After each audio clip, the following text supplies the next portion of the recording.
Hi, everybody. I'm Brittany Lewis, a breaking news reporter here at Forbes. Joining me now is my Forbes colleague, reporter Phoebe Liu. Phoebe, thank you so much for joining me. Thank you, Brittany, for having me. I want to talk about one of your latest pieces for Forbes, and it's entitled this: Magic Money, the Mysterious Case of the $15 billion Metaverse Startup and its Anonymous Multi-Billion-Dollar Investor. And since you published this, you now have some details on that multi-billion-dollar investor, but I want to talk about the company. And at the beginning of your piece, you set the scene for us really well. You have Infinite Reality, that's the company we're talking about, the co-founder and CEO on the stage, talking to a crowd in February of this year, and this is what he says. Quote, "Do you really think that we would talk about a $3 billion investments and be one of the largest companies in our space if we really weren't doing what we're doing?" And then he goes on to say this: "Stand up and clap for yourselves. You built a $12 billion company." And since then, earlier in April, the company now values itself at $15.5 billion. So they're throwing around a lot of numbers here in the billions.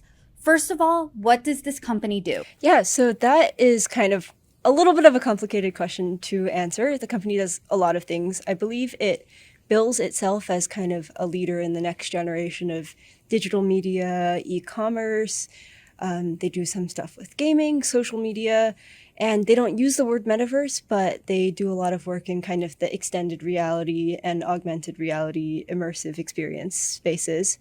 And they've lately been kind of emphasizing, like a lot of other companies, how they're leaning into AI to kind of make these experiences more personalized.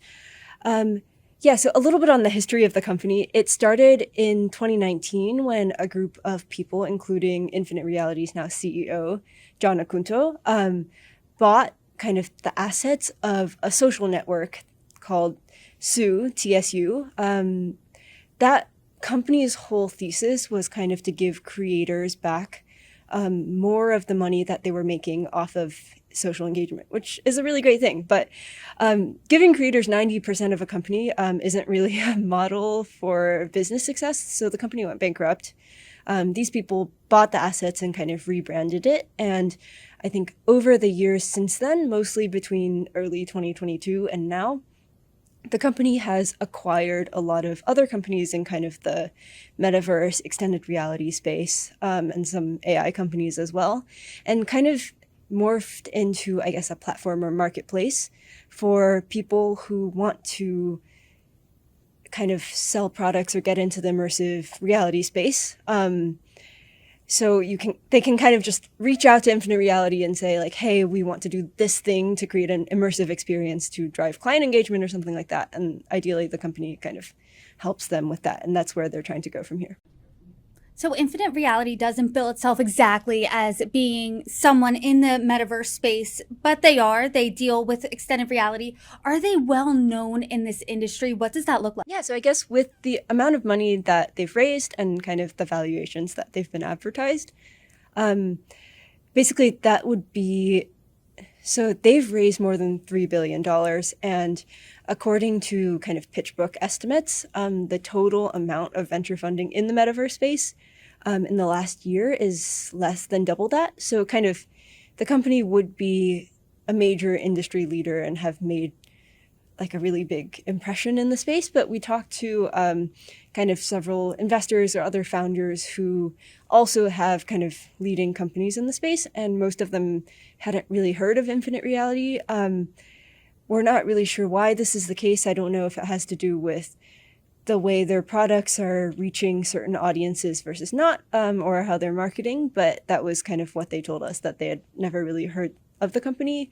One person said that Infinite Reality kind of didn't make a ripple in the space. That's really interesting that investors right now, you're saying, aren't really pouring money into the metaverse space. Infinite Reality isn't buzzy in this industry, not well known. Then why this enormous investment into Infinite Reality? How much did they make in revenue last year? Do you think that qualifies this $3 billion investment? Yeah, that's a really great question. And that is kind of part of why my colleague Ian and I thought this story was so intriguing. Just because, I mean, as kind of a backdrop to this, we're in a world where valuations are really, really high, especially for companies that kind of advertise themselves as playing into emphasizing AI and kind of the potential that AI has to change the world. There are a lot of companies with really high valuations compared to revenue. However, Infinite Reality, I believe they told me they made 75 million in revenue in 2024, and compared to kind of a $15.5 billion valuation, that's more than 200 times its revenue. That's a much higher revenue multiple than some of kind of the buzziest AI startups. I believe OpenAI and Anthropic, two of the leaders in that industry right now, both have multiples under 50x. I mean, that's incredible when you look at that. A tech company, you're saying these big names like Anthropic, they're not worth a couple 100 times more than the revenue they brought in the past year. So how are they landing on this valuation of $15.5 billion? Do you have any information on that? What goes into a private company's valuation kind of just depends solely on what the company and the person kind of buying a stake in the company, the investor, agrees on. There's kind of no regulation to necessarily get it vetted by external, I don't know, accounting firms, for example. I believe Infinite Reality did do that, but it's kind of unclear how much due diligence exactly went into that process. There's definitely, of course, a chance that Infinite Reality does grow into that really huge valuation. And if so, that would be one of, I think, the biggest and most astonishing success stories, especially in the augmented reality space, which has seen declining investor interest in the last couple of years. And especially because you report that the company has, quote, cash flow problems. They were unable to pay their bills at some point. Talk to us about those money issues that the company was facing before this $3 billion investment. So when my colleague Ian and I were kind of looking into Infinite Reality and John Acunto, at the time we were trying to decide whether John should be on our billionaires list thanks to his 12% stake in Infinite Reality. We did a lawsuit screen and found that some contractors and kind of businesses that had helped Infinite Reality with some of its acquisitions had sued for non-payment. I think most of those claims have either been settled or paid off, but not all of them yet. And we were kind of just wondering if a company has $3+ billion of cash in the bank that it hasn't spent, because a lot of its acquisitions had mostly been stock, actually. Why is it kind of struggling to pay bills that are kind of in the tens of thousands of dollars in some cases, ranging from, I think, 3 million was the biggest one we saw at that time. And I talked to Infinite Reality about this, and basically their chief marketing officer explained to me that when Infinite Reality is kind of acquiring companies at the pace that it is, sometimes they weren't aware of these non-payment claims that had existed, which, yeah, it's not uncommon for a startup to have cash flow issues. It's really hard to make a business profitable, and that all makes sense.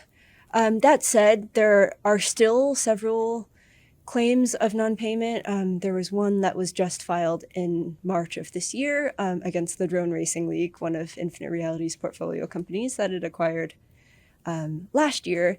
And I believe in that case, the Drone Racing League didn't kind of respond to the lawsuit, and it's in the process of entering a default judgment. In another case, Infinite Reality was terminating its SPAC deal to go public. That termination process started in December of 2024. And in connection with that termination, they were supposed to pay a $7 million termination fee. And I think last time I checked, which was probably late March, they still hadn't paid the fee. So it just kind of, we're wondering, like, is Infinite Reality kind of saving the cash it has, or that it says it has in their bank for some future project? Or I guess just why can it not pay these seemingly negligible fees given how much money that they've raised? I want to now turn the conversation to the CEO here, who we talked about at the beginning when he was on stage really hyping up Infinite Reality, and that's John Acunto. I'm curious, in your reporting, did you find if he was a billionaire? Who exactly is he? Yeah, for sure. So I think in addition to kind of running a lot of companies in the advertising and media space, I think he ran this company called AdSouth, which was kind of an advertising media company that was public for a couple of years. It's not really clear what he was doing at all times in his career before starting Infinite Reality. There were a couple of people from his past that had sued him for non-payment in cases that kind of stretched out more than a decade. Those are all resolved now. They were mostly resolved within the last year. John told me that he didn't know that there were claims until recently, possibly because he moved around a lot. There was also a bio that John's representative sent to me in an email that said he went to Harvard and the University of Florida, but neither of those universities said they could find him in their records. And when I talked to John about that, he kind of said that it was a draft that was created when the company didn't have a lot of employees. I'm not really sure where he did go to school. He said he went to a lot of schools and would kind of send me that list, but I haven't received it yet. So it's not entirely clear what he was doing, but he had definitely started and run multiple companies, including AdSouth and actually PlayGigit, which is a company he started in 2013 that helps kind of musical artists create virtual concert experiences for fans to watch and be able to interact with each other while the artist is like performing. It sounds like, from what you're saying, there's a lot of smoke and mirrors in his past. You're also reporting that there's a lot of smoke and mirrors when it comes to Infinite Reality. There were announced investors that don't fully seem to be like investors, announced partners that don't fully seem to be partners. Can you talk to us a little bit about that? Definitely not insinuating that Infinite Reality is necessarily doing anything wrong, but just I think throughout the course of my reporting, some things were like unclear or may not have been exactly as they were presented. So on your point about the investors, the company had kind of a page, as a lot of companies do, of like notable investors who had backed the company. And I believe all or most of those investors had invested in other companies that Infinite Reality had then acquired in stock-for-stock acquisitions, and they had become investors through that acquisition. Where it gets a little bit murky here is that Infinite Reality maintains that in a lot of those cases, those investors had to vote on the deal and approve, and therefore in some way kind of endorse the company. But there was one investor that told my colleague Ian that they didn't know about the deal until it was announced and had emailed Infinite Reality kind of about, hey, can you provide documentation for the valuation financials, other supportive documents? And they kind of, I don't know, according to our source, didn't respond to those emails. Infinite Reality kind of told me that they couldn't respond to that without knowing who the source is, which we couldn't share with them. I know I asked you about the investors that were announced. Now what has happened to that list? Yeah, so I think at some point in the last couple of weeks, Infinite Reality took down that page from its website. It's unclear if it's related to us reaching out to all of the investors about it or other outlets reaching out, but that page is now password protected. And now there seems to be a change since your reporting came out. Like I said at the very top, your headline mentioned this multi-billion anonymous investment.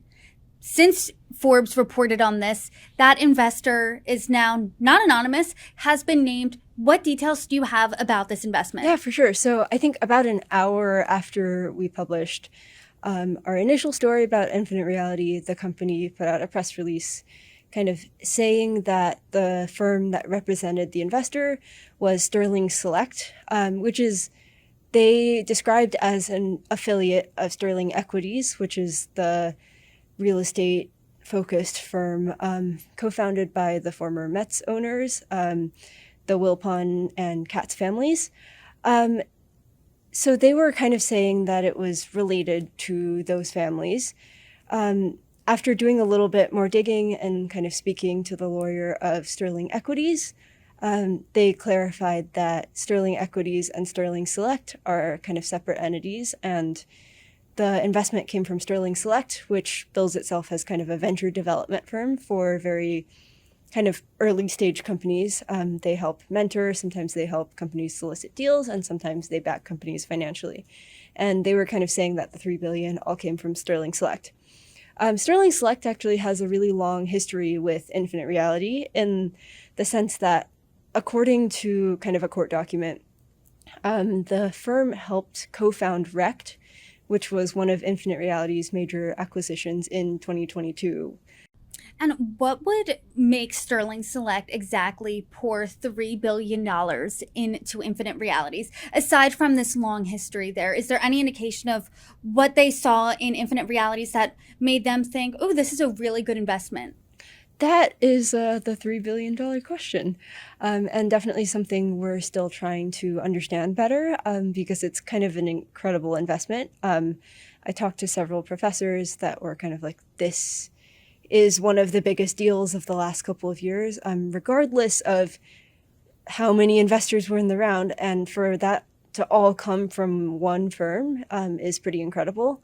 It seemed like after the press release, one of the managing partners of the firm kind of went on social media and put out a statement kind of saying how much they saw in infinite reality and its kind of potential to change how we interact with the media, and kind of exist on the web in more immersive spaces than we do now, but definitely still an open question.